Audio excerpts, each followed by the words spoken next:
그거 왜 그렇게 돼 있어? 아주 공평한 것 같아요. 그런데 신분의 차이를 차별하는 거죠. 그럼 그거는 인권위에 그것도 제출했어요? 네. 국방부의 답변서가 2014년까지는 2점씩 차별을 했는데 줄였다. 네. 완전 병사가 부사관보다 아래에 있으면 부정적인 인식을 초래한다.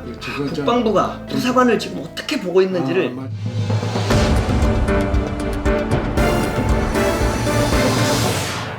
우리 대한민국 국군이 흔들린다. 초급 간부들이 아파한다. 시리즈로 방영하고 있습니다. 얘기하기 위해서 박경철 교수님을 모셨습니다.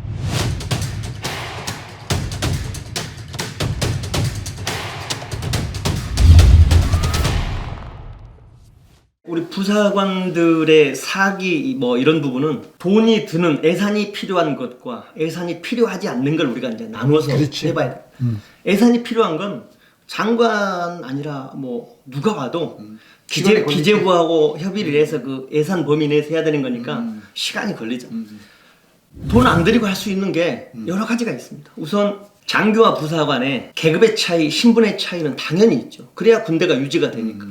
유계질서 그리고 계급의 존엄성 당연히 존중돼야 되죠. 다만 그 신분의 차이를 빌미로 차별해서는 안 된다고 생각합니다. 그렇죠. 많은 부사관들이 상대적인 박탈감 이런 걸 느끼고 있거든요. 얼마 전에 이제 신문에 장교와 부사관의 복지시설, 군자녀 기숙사 차별하는 건 안 맞다. 거기에 군생활 34년 하는 A씨가 뭐 이렇게 제안했다. A씨가 접니다. 제가 국방부에서 군 자녀 기숙사를 전국에 10개를 운영하고 있습니다. 전방이나 교고지에 근무하는 군인들이 자녀들을 안심하고 교육 여건을 보장해주기 위해서 국방부에서 운영을 하고 있는 거. 그런데 군 자녀 기숙사를 들어가는 입사 조건에 부모의 계급이 있어요. 기숙사 들어가는 입사 조건이 100점인데 그 중에서 40점이 학생의 이제 신분입니다. 대학생은 35점, 중고등학생은 40점입니다. 약자를 보호해주는 건 당연히 가야죠. 그 나머지 40점이 근속연수가 나옵니다. 근속연수가? 네. 그럼 근속연수는 계급의 차이는 없잖아요. 아니죠. 35년 근속연수가 있는데 장교 자녀는 40점, 부사관 자녀는 39.8점이거든요. 그거 왜 그렇게 돼 있어? 아니, 자녀가 그렇지. 기숙사에 들어가면 수학 능력 성적이 좋은 친구나 그건 아주 잘못됐네. 학생부 성적이 좋은 친구나 이런 친구가 가야지. 그렇지, 당연하지. 부모의 신분에 가는 건 연자제도 아니고 이게 안 되겠고. 0.2점 차이가 엄청 큰 건데? 그런데 국방부의 공감 능력이 얼마나 부족하냐면 제가 인권위원회에 진정을 했습니다. 인권위원회에서 2년 반 만에 저한테 답변이 왔어요. 2년 반 만에? 그런데 제가 국방부에 한심하거나 또는 공감 능력이 부족하다고 하는 게 국방부의 답변서가 그렇게 나와 있습니다.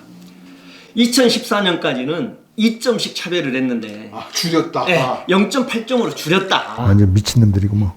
이거는 그렇게 크게 계급에 의해서 차별하지 않는다고 생각한다. 공감 능력이 없는 거죠. 그랬네. 2023년도에 우리나라가 인권 선진국인데 장교 자녀하고 부사관 자녀하고 군 자녀 기숙사를 들어가는데 차별한다. 그건 아주 그 대표적인 예네. 그건 아주 신분의 차이를 차별하는 거죠. 아니, 그런 것들 제가 알기로는 어느 순간에 다 없어진 걸로 알고 있는데 그렇게 살아있네요. 관심 좀 더 많이 가져주시고. 그러니까.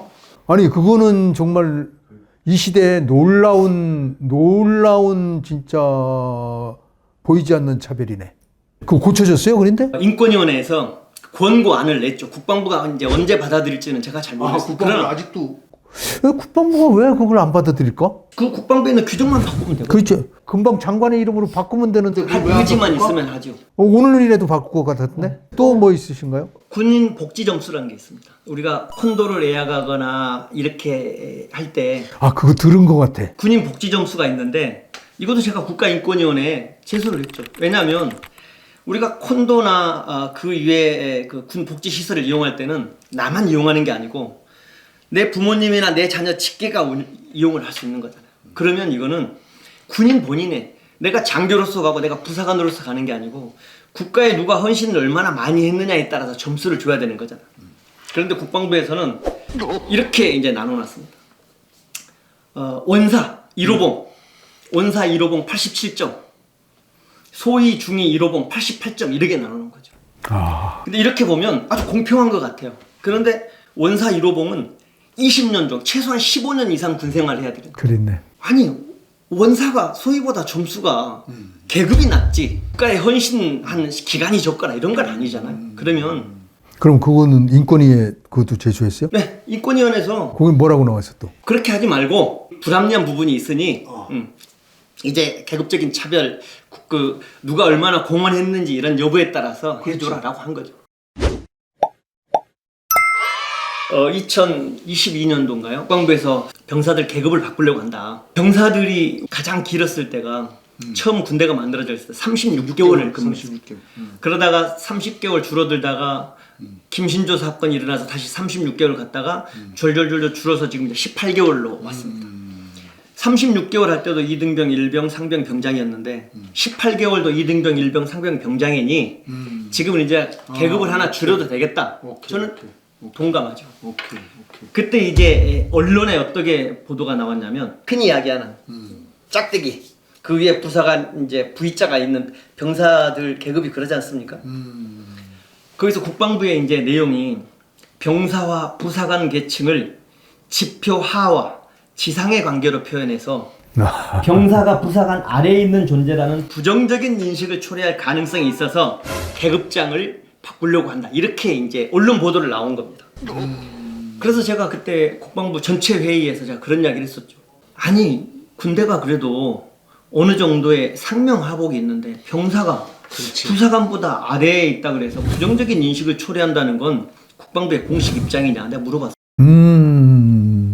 그런 논리라면 부사관이 장교보다 아래에 있는 인식을 심어주면 부정적으로 생각할 거냐 답변하시는 분들이 없더라고요. 그러니까 언론에 보도를 낼 때 공보 자료를 낼 때 얼마나 심사숙고해서 냈겠습니까? 그런데 그 신문에 병사가 부사관보다 아래에 있으면 부정적인 인식을 초래한다.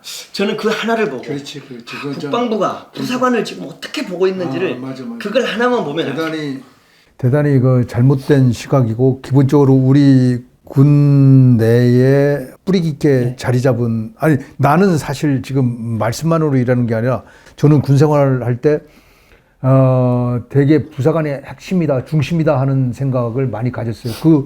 그 가장 큰 이유가 내 가족 중에 우리 저 주임원사를 하신 분이 있걸랑 37사 주임원사까지 하셨걸랑 우리 매형이 이 내가 생각하는 거하고 또 일반 사람들이 생각하는 거하고 다르긴 다르더라고. 그래서 지금 말씀하시는 게 제가 공감이 가요. 미국 군대의 힘은 부사관에서 나온다. 네. 미군이 강한 이유는 미군의 부사관이 강하다는 거 아니겠습니까? 장교보다 전투 경험이 많잖아요. 그러니까 미국은 아시다시피 대대장이 예를 들어서 회의를 하려고 그러면 대대 주임원사나 선임 부사관들이 없으면 회의를 미루거나 또 회의를 조금 좀 늦추거나 이렇게 하지 않습니까? 저는 그 믿음은 확실히 있어요. 우리가 전투를 경험하면 부사관에 대한 위상과 이런 지금 말씀하시는 이런 문제들은 저절로 전투를 경험한 군대는 이런 것들에 대해서 저절로 존중하고 하게 돼 있는데 나는 가장 큰 근본 이유는 전투를 경험하지 않았기 때문이라고 난 생각해. 미군의 부사관들의 그런 전문성을 장교들이 그 전문성에 조력을 받지 않고는 작전의 성공이나 우리 그 부하들의 생사에 굉장히 영향력을 미치고 있다고 생각하기 때문에 부사관들이 의존을 하지 않습니까? 근데 우리 같은 경우는 대대장이 대대 주임원사 없어도 부대 운영하는데 전혀 문제 없죠. 훈련 가서 뭐 하는데 문제 없고. 왜냐하면 훈련 이번에 못하면 다음에 하면 되는 거죠. KCTC 가서 점수 못 받으면 덜 받으면 되는 거고. 근데 미군은 지금 가서 전투에 가서 잘못되면 나뿐만 아니고 부하의 생명을 그렇기 때문에 치명적인 손상을 그렇기 때문에 부사관을 전적으로 의지할 수밖에 없는 거예요. 전적으로 동의해요. 그러니까 부사관에 대한 복지나 부사관의 처우나 부사관의 애우나 이런 부분에 대해서 굉장히 가장 우선시하는 거죠. 부사관한테 어떤 역할과 임무를 원할 건지가 아직 국방부나 육군에서 정확하지 않다. 중요한 말씀. 그러니까 어떤 역할을 부여할 건가에 따라서 그 사람들을 교육하고 그 사람들을 애우하고 이렇게 가야 되는데 맞아요. 근본 없어도 돼. 병사들만 잘 관리하고 이렇게 해서 뭐 유지만 해. 나 있을 때까지. 현장 부대들은 정말 전투를 생각하고 있는가? 그래서 전투에 가장 기묘하고 중요한 역할을 수행할 수 있는 부사관은 정말 강한가? 또 강할 수 있도록 훈련되고 또 관리되고 있는가? 이런 질문을 지휘관들은 계속 해야 되는데 이 질문을 우리 군은 멈추고 있다. 하사관에서 부사관으로 명칭 변경된 다음에 도대체 뭐가 변했냐? 부사관과 관련해서 하사관 명칭에서 부사관으로 바뀐 것 외에는 오히려 퇴보했다 그래도 과언이 아니죠. 왜냐하면 아, 이건 대단히 중요한 사회는 것이에요. 그동안에 훨씬 더 많은 발전을 해왔잖아요. 그렇지. 20년 후에 명칭만 변경된 거 외에는 특별히 변한 것이 없는 것 같다. 바로 이 질문에 대한 왜 변하지 않았을까? 왜 변하지 않았다고 느끼는 것일까? 이거에 대한 답을 책임 있는 사람들이 찾기 위한 노력이 지금의 흔들리는 군신, 흔들리는 아파하는 초급 간부의 마음을 어루만질 수 있다. 이렇게 생각합니다.